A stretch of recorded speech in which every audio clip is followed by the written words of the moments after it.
এখন তো প্রচণ্ড গরম পড়েছে, তার জন্য আমাদের ক্যান্ডি আর পোগো দুজনেই স্নান করছে। ক্যান্ডি স্নান হয়ে গেছে, সেকেন্ড টার্ন আমাদের পোগোর চলছে। পোগো অবশ্য আজকে গুড বয় হয়ে গেছে, গুড বয়ের মতো একদম। এদিকে দেখ পোগো, মুখটা দেখি। পোগো একদম গুড বয় সেজে স্নান করছে। পোগো বসে যা, তাহলে আরো আরাম লাগবে। বসে যা, বসে যা। বাহ, এই তো গুড বয় পোগো। ওরে বাবা রে, ওর আদরের আর শেষ হচ্ছে না। কত আদর করে নিলে পোগোর যে শান্তি হবে তার ঠিক পায়নি।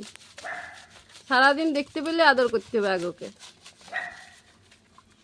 যখন পুচকি আমাদের পুচু পোগো ছিল তখন আমরা ভাবতাম পোগো বিরাট রাগী হবে, বিরাট, কিন্তু পোগো আমাদের একদম আদরের মানে বাঁদর হয়ে গেছে পুরাপুরি। আবার ওটা খাওয়া চলবে না,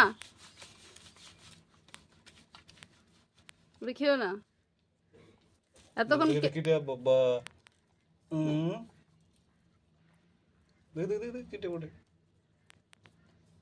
কিটা রে, গায়ে কিনি ঘুরে বেড়াচ্ছিস কি? একবার করে বাঘির কাছে চলে যাস নাকি?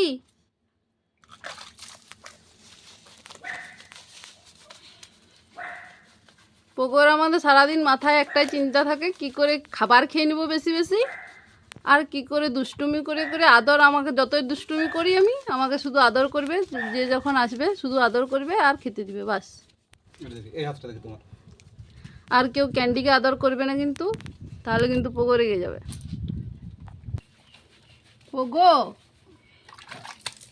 আবার দুষ্টুমি করছিস? ইস, কি সাদাটাই লেগেছে, জিভ একদম ভেতরে ঢুকছেই নি।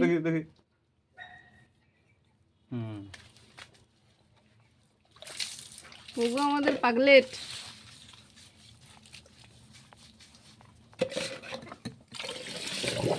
এই তো গুড বয়, গুড বয়। চলে এসো, চলে এসো, চলে এসো। এতক্ষণ ক্যান্ডি যখন স্নান করছিল তখন কত কথা বলছিলে যে আমাকে করি দাও। ক্যান্ডি কি সুন্দর গুড দাদার মতো ছিল, দেখেছিলে তো পোগো? আর মুখটা ঘুরিয়ে নিচ্ছিস যে রে, ওরে। এই তো পোগো বাবুর আমাদের স্নান হয়েই গেল, আর একটু একটু গুড বয় হয়ে গেছে। কি সুন্দরটি স্নান করে একদম ফ্রেশ। এত গরমে স্নান না করলে হয়? হুম।